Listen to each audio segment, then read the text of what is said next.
Assalamualaikum warahmatullahi wabarakatuh. Kembali lagi di IQ Medica Channel. Pada kesempatan ini saya akan sharing ke teman-teman tentang Acute Coronary Syndrome atau ACS, khusus untuk General Practitioner. Namun sebelumnya jangan lupa like, komen, dan subscribe. Nah, mengapa saya mengangkat tema ACS? Karena sampai sekarang ACS masih merupakan penyebab kematian utama di seluruh dunia. Berdasarkan data Riskesdas tahun 2013, prevalensi ACS di Indonesia itu sebesar 1,5% atau sekitar 2.650.340 orang per tahun. Namun, beberapa tahun terakhir, mortalitas ACS mulai menurun karena kemajuan dalam pengobatan ACS itu sendiri. Kemajuan pengobatan ini akan memberikan efek yang besar apabila diberikan secara dini. Kita bisa lihat grafiknya di sini, semakin cepat kita melakukan penanganan, maka otot-otot miokard yang viabel itu bisa sampai 100%, bisa kita selamatkan semuanya. Tapi, terlambat sedikit saja, maka jumlah otot-otot yang viabel itu akan menurun secara drastis. Nah, apa poin pentingnya di sini? Kita sebagai GP yang ada di first line betul-betul harus cepat dan tepat dalam mendeteksi, mendiagnosis, dan memberikan penata pelaksanaan awal pada pasien ACS supaya prognosisnya lebih baik sehingga kita bisa menekan mortalitasnya. Nah, kita mulai dari definisi. Nah, ACS itu keadaan di mana terjadi iskemi atau infark miokardium akibat penurunan aliran darah koroner secara tiba-tiba. Apa yang menyebabkan penurunan aliran darah? Karena terbentuknya plak aterosklerosis yang kemudian ruptur sehingga terbentuk trombus. Nah, sedangkan kita ketahui darah itu dibutuhkan untuk membawa oksigen yang dibutuhkan dalam metabolisme sel-sel miokard. Jika terjadi hambatan aliran darah, otomatis oksigen yang dibawa akan berkurang sehingga suplai oksigen tidak mampu memenuhi demand oksigen, akhirnya terjadi iskemi atau bahkan infark. Nah, ada beberapa faktor risiko yang dapat mencetuskan terjadinya ACS, dibagi menjadi dua kelompok, yaitu yang dapat dimodifikasi dan yang tidak dapat dimodifikasi. Yang dapat dimodifikasi itu artinya kita masih bisa kontrol, kita bisa kurangi, contohnya dislipidemia, merokok, hipertensi, DM, obesitas, dan orang-orang dengan sedentary life ternyata juga merupakan faktor risiko ACS. Selanjutnya, faktor risiko yang tidak dapat dimodifikasi itu adalah usia, terutama laki-laki yang lebih dari 45 tahun, wanita lebih dari 55 tahun. Terus jenis kelamin yang sering itu adalah pria. Kenapa? Karena pada pria tidak ada hormon estrogen yang memproteksi sama halnya pada wanita. Kemudian faktor genetik, keturunan, terutama yang memiliki first degree relatif yang memiliki penyakit jantung koroner. Nah, apa poin pentingnya di sini? Pada saat kita lakukan anamnesis pada pasien yang sugestif ACS, maka kita harus menanyakan semua faktor risiko ini untuk menunjang diagnosisnya kita. Nah, bagaimana patofisiologi terjadinya plak yang kemudian ruptur membentuk trombus?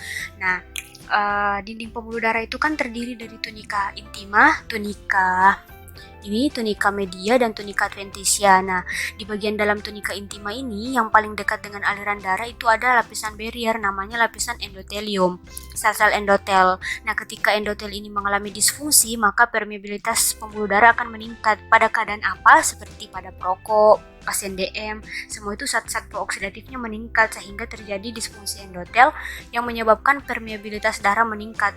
Akhirnya LDL yang ada di aliran darah ini akan masuk ke tunika intima. Karena seharusnya tidak ada, LDL ini dideteksi sebagai benda asing dan merangsang terjadinya inflamasi.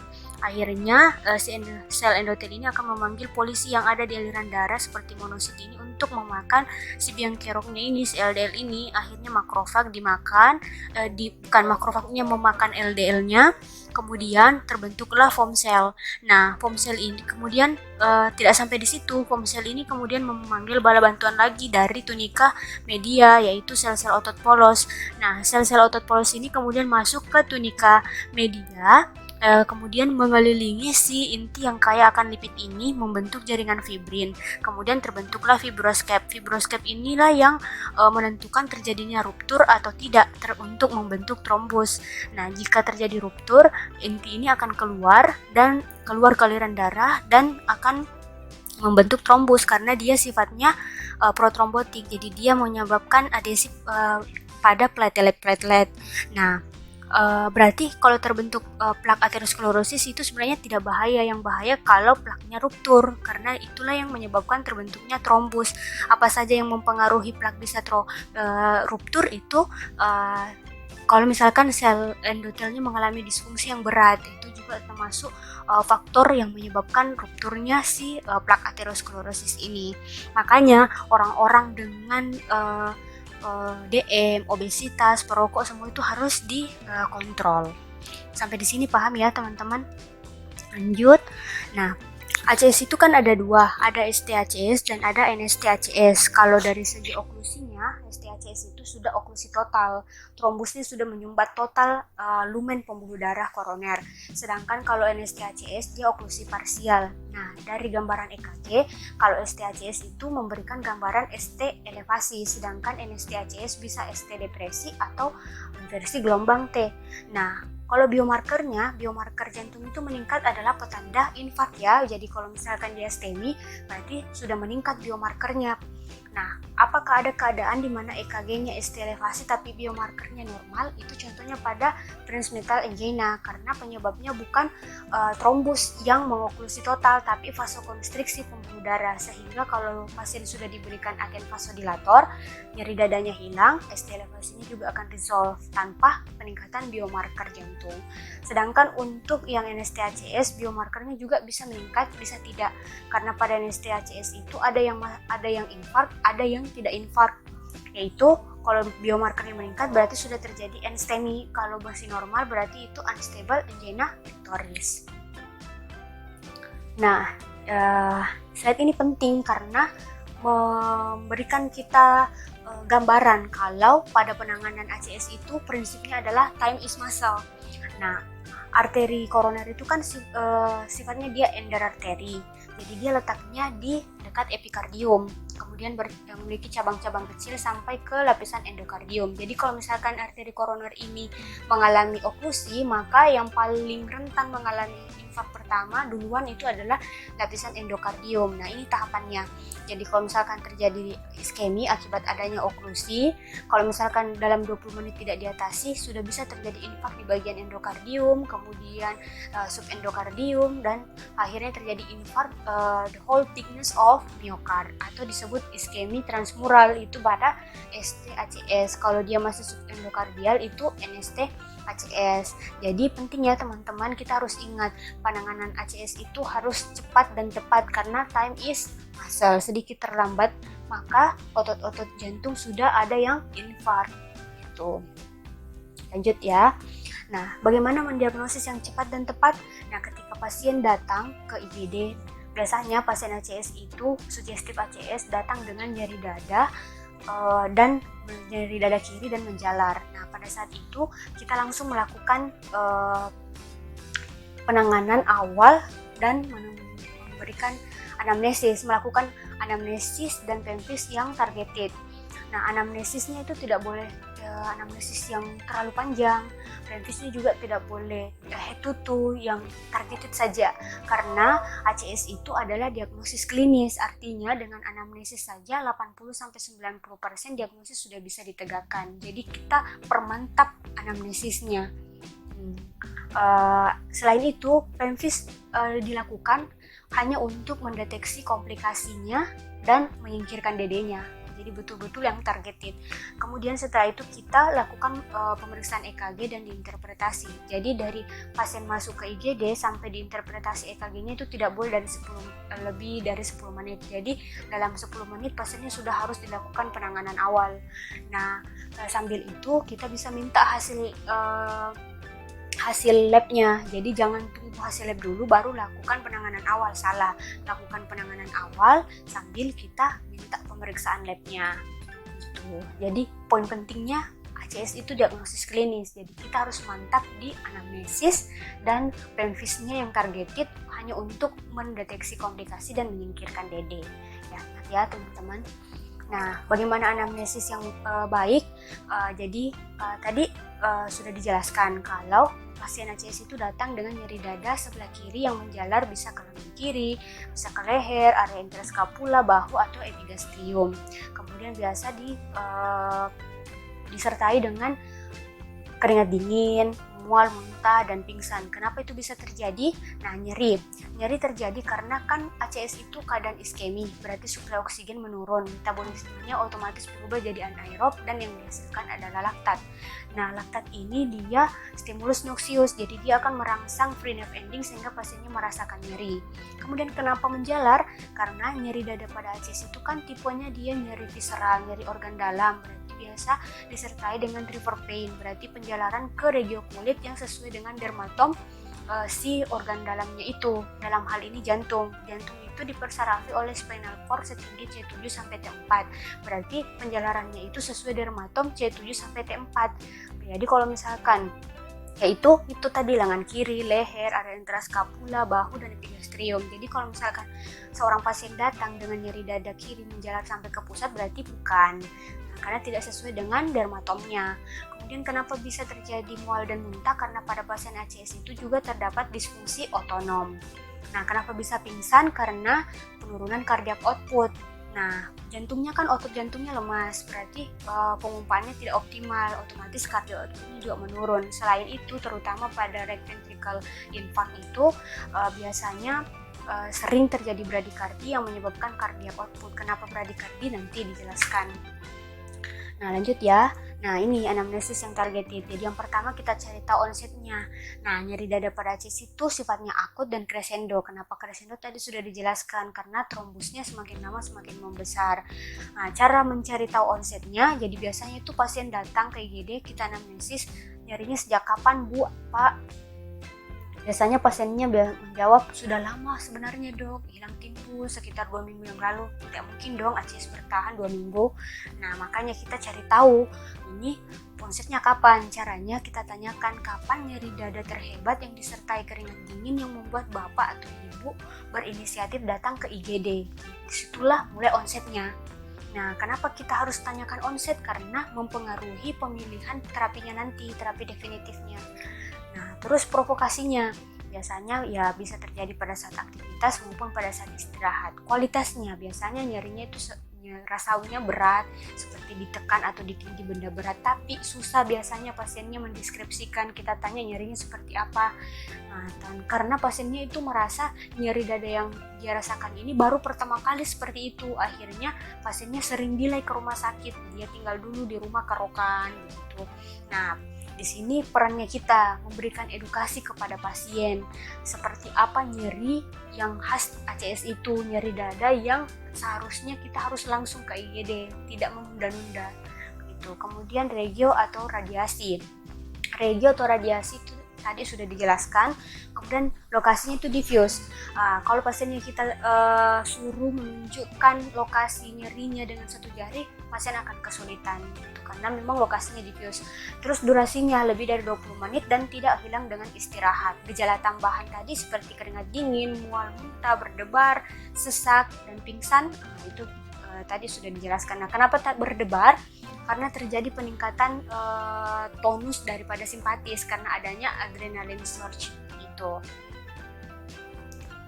Nah, angina pada ACS ternyata bukan hanya angina tipikal yang khas yang sudah dijelaskan tadi, ternyata juga bisa angina stabil yang mengalami eskalasi. Jadi sudah lama mengalami angina, tapi akhir-akhir ini frekuensinya bertambah sering ataukah durasinya bertambah lama, ataukah biasanya angina pada saat bekerja berat, sekarang hanya angkat galon saja sudah merasa nyeri. Nah, itu mengalami eskalasi, salah satu angina pada ACS.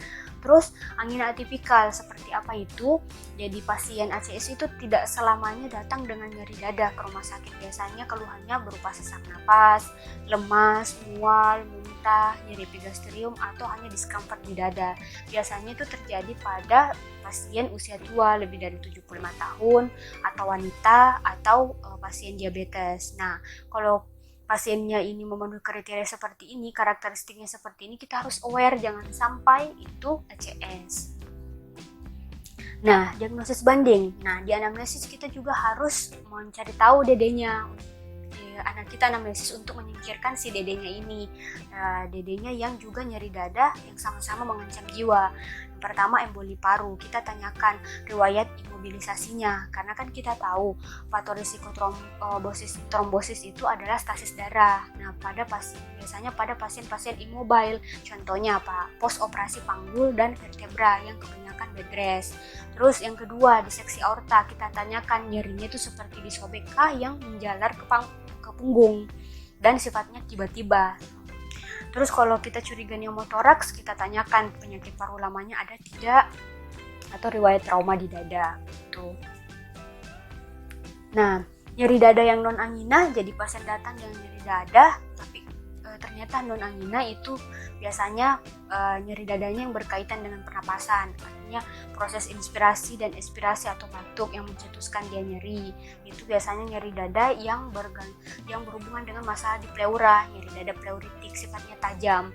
Terus ataukah nyeri dada yang dicetuskan dengan pergerakan, berarti itu cuma musculoskeletal pain. Kemudian lokasinya di perut tengah atau bawah, kan tidak sesuai dermatom daripada ACS tadi. Nah, terus nyeri bisa ditentukan dengan satu jari, kalau ACS tidak bisa. Terus durasi hanya beberapa detik, jadi cekik sudah hilang. Nah, itu nyeri dada non angina, itu karakteristiknya. Nah, untuk pemvis, tadi sudah dijelaskan kalau pemvis pada ACS itu harus targeted, karena memang hanya untuk menyingkirkan DD-nya dan mendeteksi ada tidaknya komplikasi dari ACS itu sendiri. Nah, pemvis yang seperti apa? Pertama, tanda vital, hipotensi, bradikardi itu biasanya pada right ventricle infarct. Nah, kenapa terjadi bradikardi? Karena pada ventricle kanan itu kan dia diperdarahi oleh RCA.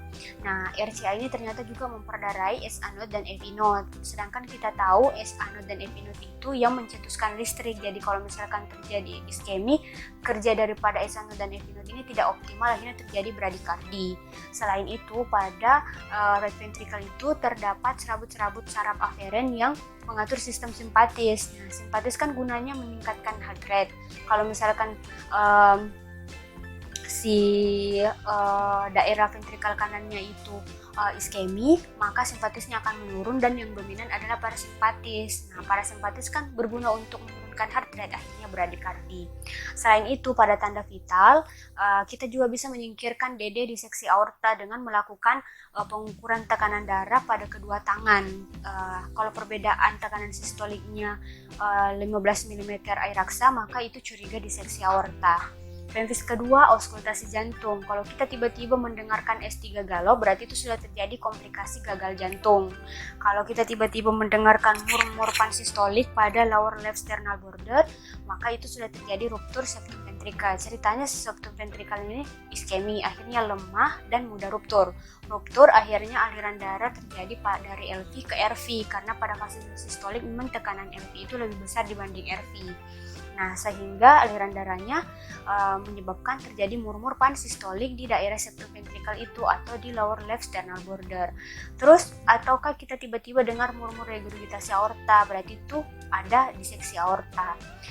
Pemvis yang ketiga, auskultasi paru. Kalau kita dengar rongki basah halus, berarti sudah ada komplikasi gagal jantung. Ataukah kita dengar suara napas yang menurun, berarti curiga itu pneumotoraks. Itu semua digunakan untuk mendeteksi adanya komplikasi dan menyingkirkan DD-nya. Jadi harus yang targeted ya, tidak usah head to toe. Nah, bagaimana EKG-nya? EKG pada ACS itu kan ada dua, ST elevasi dan non-ST elevasi. Kalau ST elevasi itu bermakna apabila elevasinya minimal satu kotak kecil pada dua sadapan bersebelahan kecuali V1 sampai V3. Kenapa? Karena punya cut off sendiri.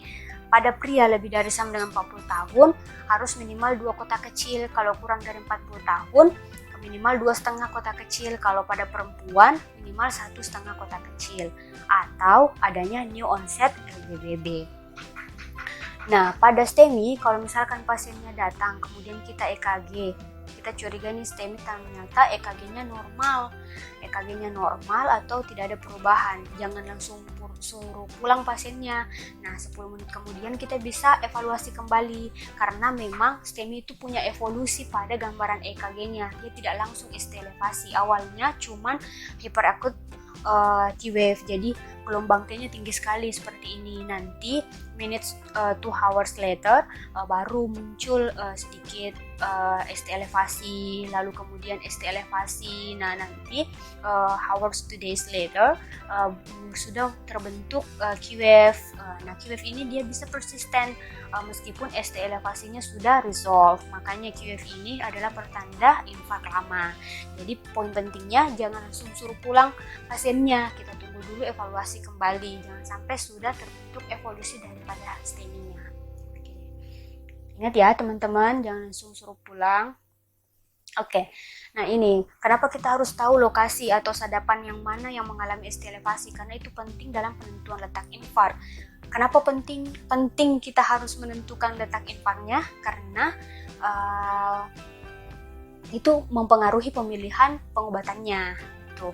Jadi V1, V2 itu daerah septal, V3, V4 itu anterior, 56 lateral, 1 AVF, 2 lateral, 23 AVF itu inferior. Nah, ada sadapan yang biasanya terlupakan, itu posterior dan kanan. Nah, kapan sadapan posterior dan kanan itu harus dipasang? Ada dua keadaan. Yang pertama, pada saat dipasang EKG 12 lead itu, ternyata didapatkan ST elevasi pada 23 AVF.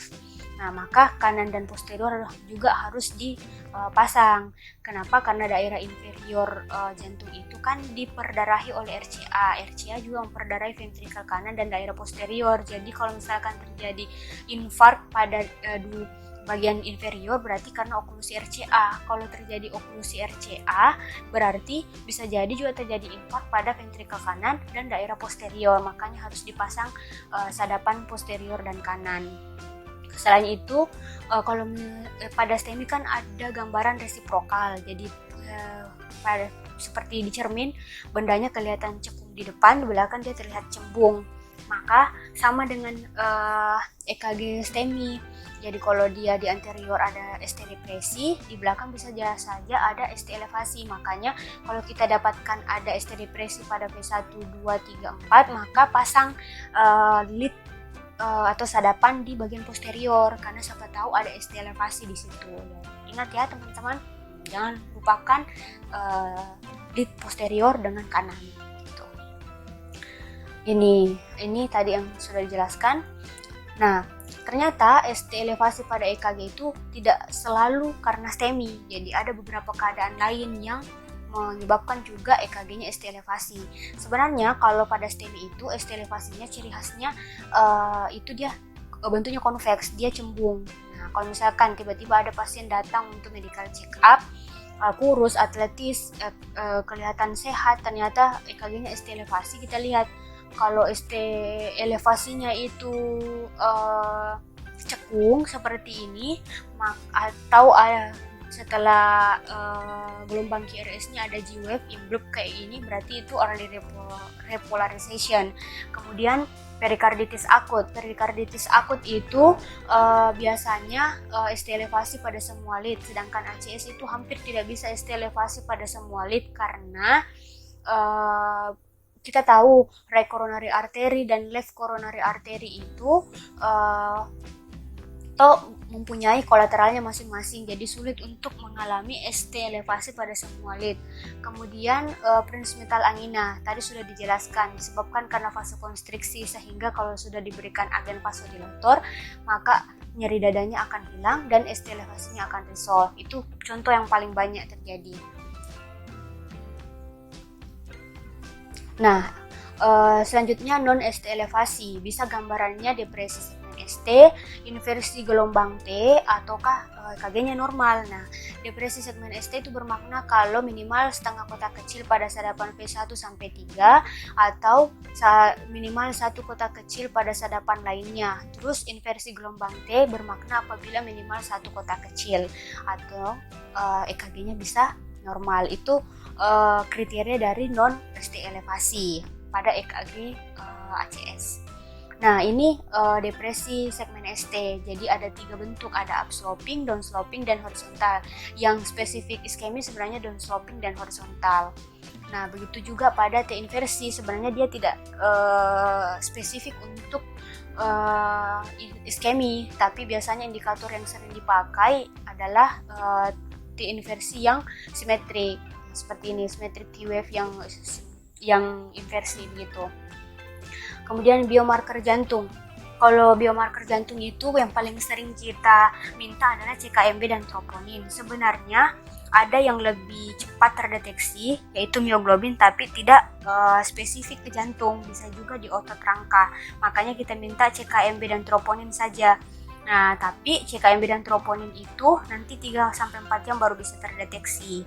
Nah, untuk CKMB cepat hilangnya, jadi 1-2 hari sudah hilang. Kalau troponin 1 minggu sampai 2 minggu baru hilang. Makanya kalau misalkan pasien datang kemudian diperiksa biomarker jantungnya ternyata normal, tidak ada peningkatan, nanti kita cek kembali 3-4 jam kemudian, jangan sampai baru terdeteksi. Nah, begitupun kalau misalkan 3 hari kemudian curiga ada reinfark, maka kita pilih pemeriksaan CKMB saja. Nah, jangan sampai kalau kita minta troponin ternyata pada hari ketiga tersebut memang masih tinggi akibat infark yang pertama.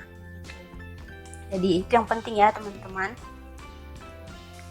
Kemudian kapan kita mengatakan dia kemungkinan ACS? Kalau dia datang dengan nyeri dada, baik itu tipikal ataupun atipikal, EKG-nya normal, non-diagnostik dengan marker jantung normal. Kapan dikatakan definitif ACS? Kalau memang betul-betul angina tipikal, EKG-nya gambaran ST elevasi atau ST depresi atau inversi T dengan peningkatan marker jantung, dengan atau tanpa peningkatan marker jantung. Nah, yang perlu kita ingat di sini adalah EKG normal tidak mengeksklusi diagnosis ACS karena unstable angina pectoris EKG-nya normal tanpa peningkatan biomarker jantung. Terus jangan menunggu hasil enzim jantung untuk memulai terapi inisial ACS karena sebagaimana sudah dijelaskan tadi, ACS itu adalah diagnosis klinis dengan anamnesis 80-90% diagnosis bisa ditegakkan. Nah, jadi jangan tunggu hasil enzim dulu. Nah, kita bisa langsung memberikan inisial terapi sambil meminta pemeriksaan biomarker jantung. Oke.